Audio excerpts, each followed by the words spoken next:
that you've gathered by now that goals are natural.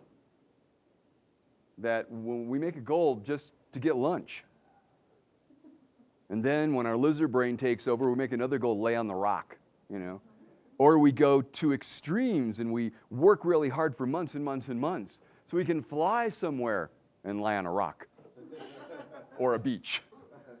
Beach makes it better. Beach makes it okay. The poet Deborah Holland says, "When our ship comes in, we shall be overjoyed. Count all our blessings and dream of another place." So it's natural for us to make goals. So it's curious that people would want to learn how to have goals, make goals. And I said I attempted at an answer at that is that people get pretty good at the sensory-based ones, the near-term ones, like lunch. But those larger goals, like called life, the pictures get a little too big, they're a little too fuzzy, and it's unclear sometimes how we're going to sort where we want to go with our heart's desire. And to do that, we imagine a possibility. We say we're looking forward to something. Again, the language helps us to understand this. And when we say that, we're not actually talking about something in the room, but something in our mind's eye. And of course, as we know, the people, their focal plane will stop at a certain distance where they're looking at it and so forth. What I'd like to do in this next moment here is to externalize this. And to do that, I'm going to utilize this board. I'm going to turn it around this way so that it can become some point in the future. And then I'm going to invite one of you to come up here and discover more about your goal. Now, if it's any encouragement, doing this exercise makes your goal more inevitable. If that's not enough encouragement, would you like to come up? Yeah, come on up. Bring your goal.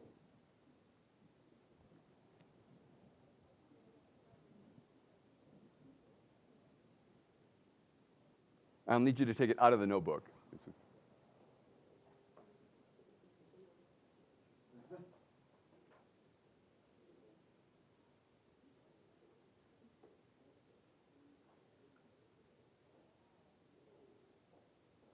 This is always kind of cute, too. So people, I'm looking for my goal. But again, I did actually ask for the picture this time, so. You actually won't be saying much. Okay, great. All right. I'm going to, okay, oh, that's not people. Music. All right. One of the things I note sometimes, and this happens in business conferences, I sometimes have the big mahogany table, and I'll have people drawing pictures. And I'll just toss a bunch of colored pens, not crayons, though I like to do that, a bunch of colored pens into the middle of the table, and some people will begin to use the color, and some people won't. But think about this, that if you're only using the line drawing, you're not activating as much of the brain as with the color. There are fewer distinctions. So very often, and I might mention this to you, would be that the next thing to do would be to color this in a way that appealed to you, because that's actually adding more distinctions to your future. Now, what I'm going to have you do is take that and place it at the proper height and place for you, and then just how you relate to it.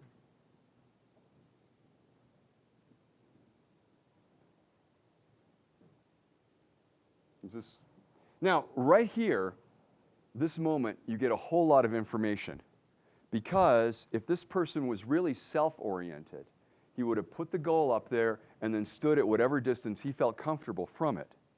But I already know, because of the way he put it up there and then in turn to me, that at least one of two things is the case, maybe both, which is that there's some other orientation, because he oriented to me and the goal, and maybe this is a response also to authority.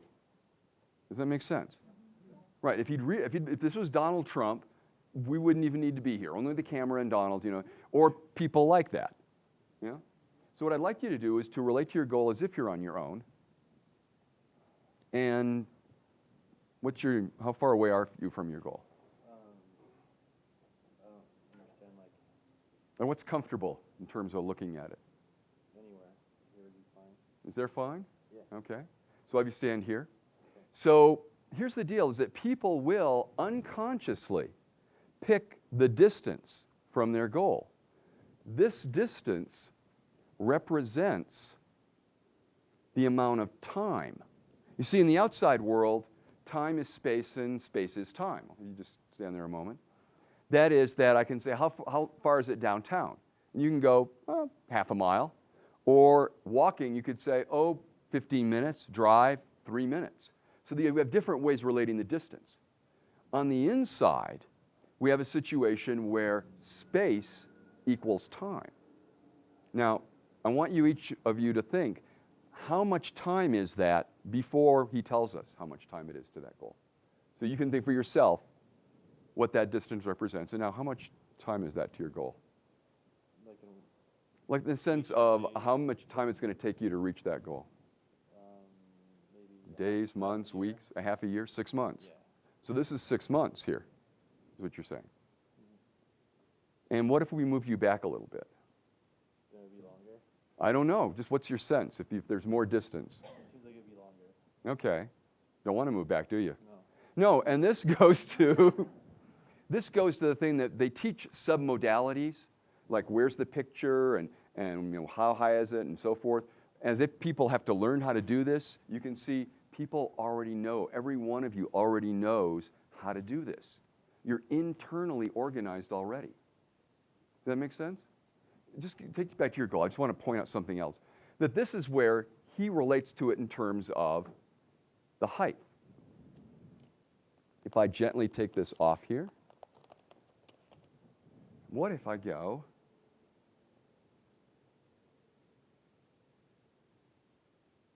something just happened. Well, yeah. It feels like it's like a less of, or it'll take longer, or less of a priority. Less of a priority, probably, yeah. Now, what about if we go this way? Feels like, well. Just notice what happens. There you go. What was that? Feels like it's going farther away also. Farther away. But it's not. It's going up. But that point is, we go back to the frog's eye and the frog's brain. In his brain, moving this in this way affects his thinking about the goal. This is an anchor, an external anchor for his goal. Okay? Now, I have a different lesson today. And let's see if I can put, is that where it was? Is that right?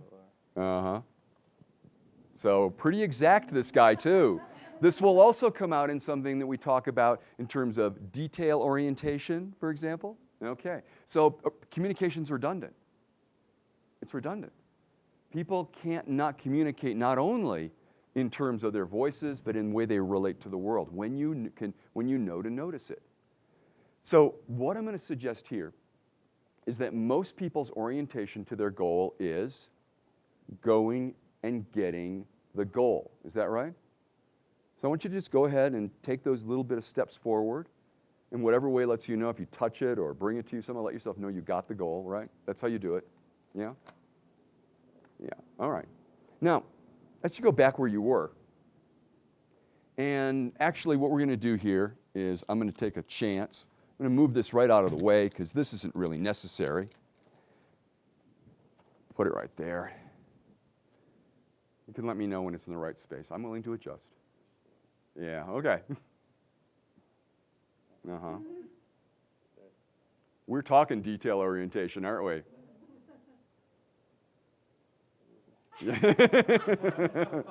All right.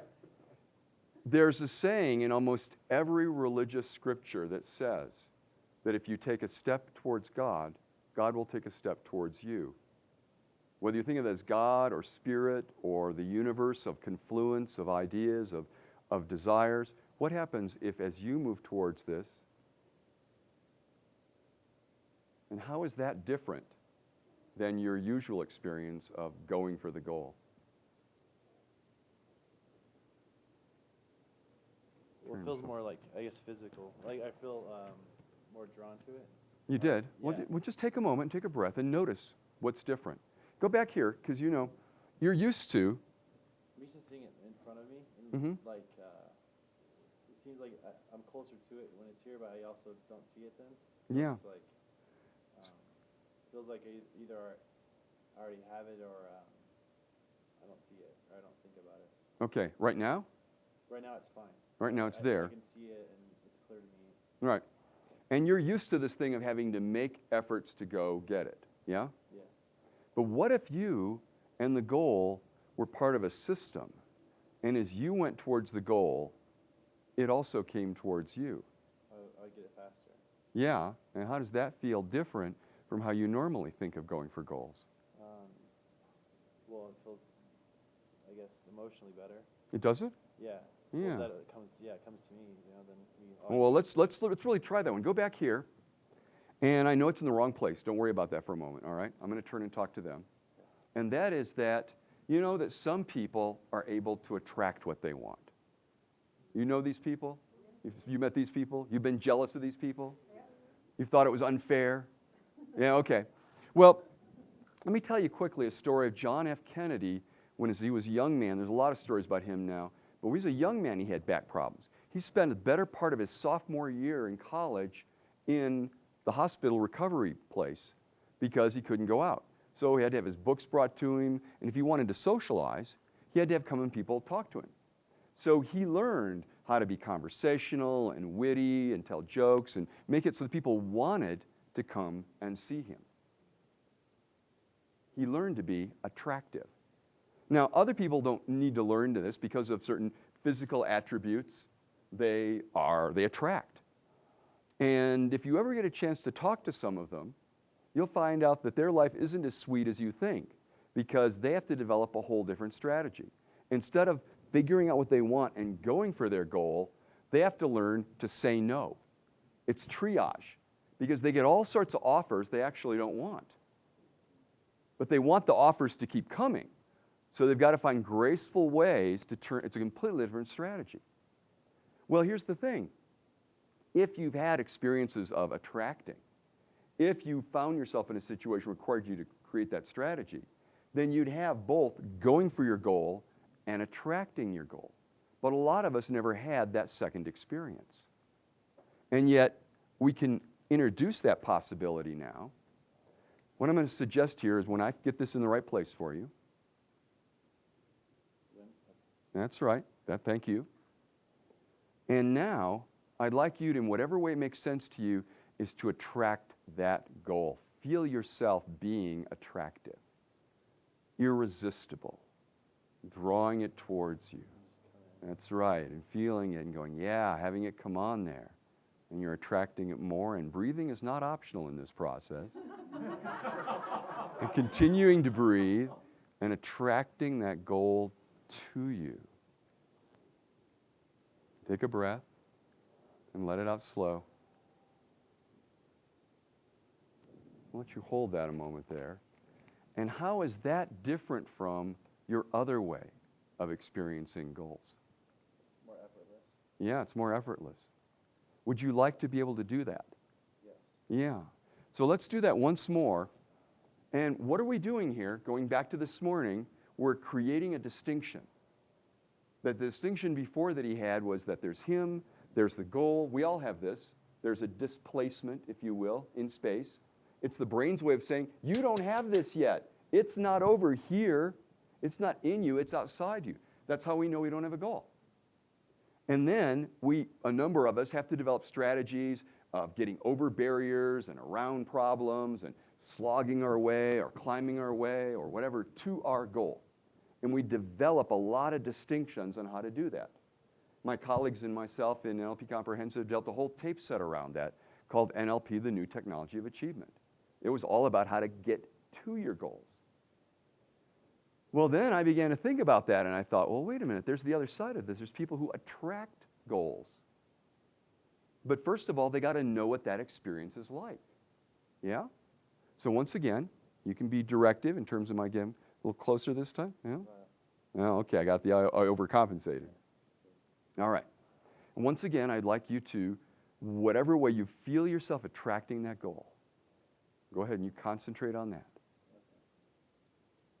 Feeling that fully and completely, sure if you want, fully and completely, you're drawing it towards you. Going faster. Yeah. It's like a magnet. The closer you get, faster it goes. Take a breath.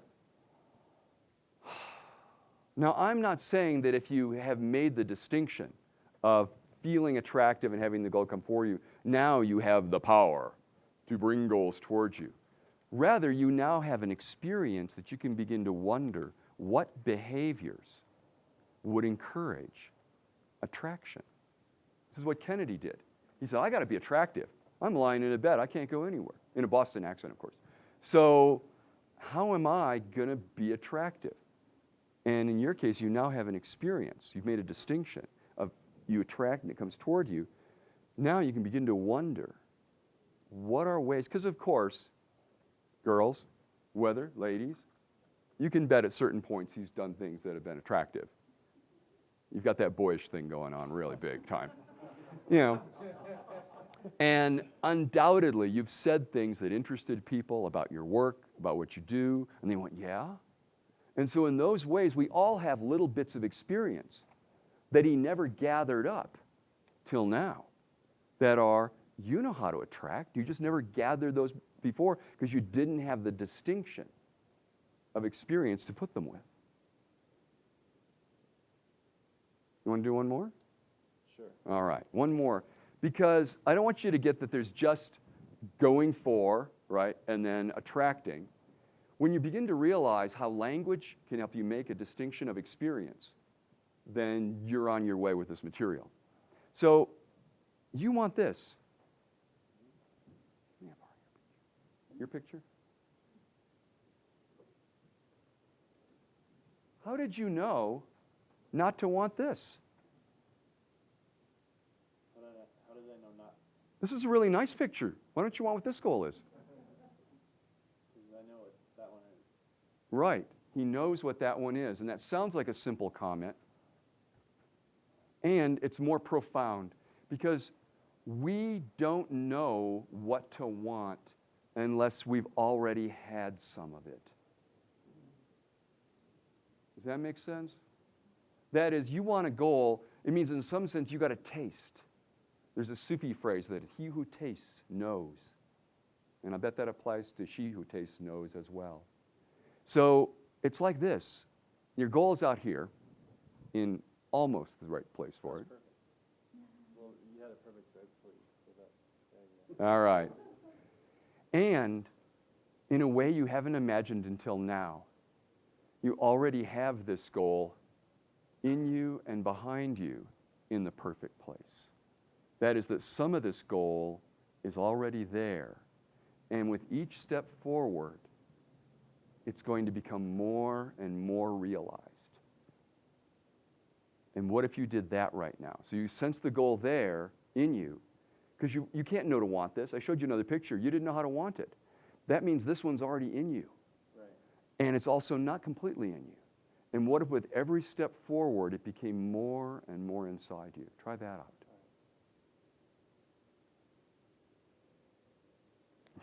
Yeah, you like that? Mm-hmm. That's another way of creating a distinction about what our goals are. That they're not just events and places down the road. It isn't like going down to Denver or some other town. And what's down because we're up. Rather, it isn't an exact place. And of course, Denver isn't an exact place. It's rather that we know where we want to go because we've already got part of it there. And sometimes we forget that. We could only want, in some sense, a little of what we know. Okay? Take that with you. Thank you very much.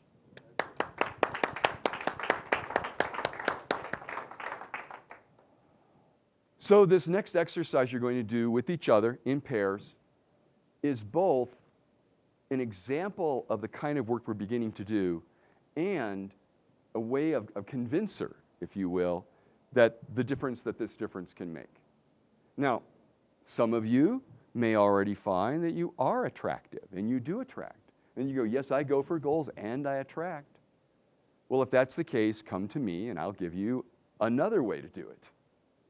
Because it's like I said before with the meta programs, once you realize what the categories are, and once you realize what you want to do is make more distinctions, then you can start to play with this material in experience. So questions about the exercise? Okay, you don't need the board. You need a steady hand, especially if you work with these detail-oriented people. And they're going to create this distance between themselves and the goal that's natural for them. And if you want to find out how detail-oriented they are, you can get a little step ahead in this program, kind of go like that and see what happens. And you'll see they'll go, you know, or they'll go, no, no, no, no, and it doesn't make any difference. For some people, you can go like this. It doesn't make any difference. For other people, these are the people, you know, where they have to straighten the pictures? Yeah, I go around and become crooked. So you find that out, and then you let them walk to their goal like they usually do. That's their usual way of doing things. They have a lot of distinctions about that strategy. Then you have them go back to their place, and then you do where they move forward, you move the goal forward. If they don't move, you don't move the goal. If they move quickly, you move quickly, right? Complete matching. Do that one. Notice what they experience. Person who's doing it, notice what you're experiencing. Do it again. Then the attraction one. Watch them doing attraction. Now, if they start to look like they're going to bust a vessel, you know, like, you might suggest another kind of attraction. Like, you know, so in other words, you want them to do an attraction where they're going to be breathing and open and resourceful, not straining. Does that make sense? Yeah. So, and if it's quiet, if it's kind of quiet, you know, I could see you want to do that. So then you're going to watch them, and they'll give you a signal that they're attracted. Maybe they'll kind of nod. Maybe their head will come forward. Maybe they'll be subtle and go, hey, move it. And so then you move it in and let them have that experience. You're watching, is this news of difference? Is this a new experience for them? If it is, make sure that they breathe it and enjoy it, and then do it again. Because we are the greedy agents of change. And we want them to be thoroughly familiar with this feeling of attracting. And then, as I said, and this is a little bit hypnotic, this is why we're in an advanced seminar, then I start to say, because everyone's attractive in some situations. Everyone's done things that they found attention, that they got attention. You just never put them together until now. You realize how that's a process instruction? You know, a little Ericksonian hypnosis there, not very much, just a process instruction. That they do have experiences, and it's true. They didn't have a word for it, or rather they had a word for it and said, other people have that skill, not me. It only happens intermittently with me, but when you feel, go, oh, that's what it feels like, then you can put those together. Third one, if you want to do the next one, is that in order to be attracted to this goal, they have to know to want it. They already have to have it in them. So instead of separating the goal, they have to go get the goal. It's the closer they get to the goal, the more it shows up in them. Again, a different kind of distinction than the way they sorted it before. And have this stepping up, and you were great. You get up everything, I know. You know, it's this, take it in, take it in. Have them breathe, enjoy the moment, and then switch partners. It seems very qualitatively different to the process of well-formed outcomes, where you actually, what I do is walk into the desired place. It seems qualitatively different. It is qualitatively different. We made sure the goal's well-formed at the beginning, or rather, I took it to you that each of you as master practitioner candidates would know about that, and I reviewed the essence of that, the 5 conditions. And just because you do it that way, people tend to put these thoughts together as one thing. And they do the habit. And if your habit was to go and get your goal, you may be very good at that. And yet, in a sense, you're denying yourself a whole other range of possibilities. The goal is well formed.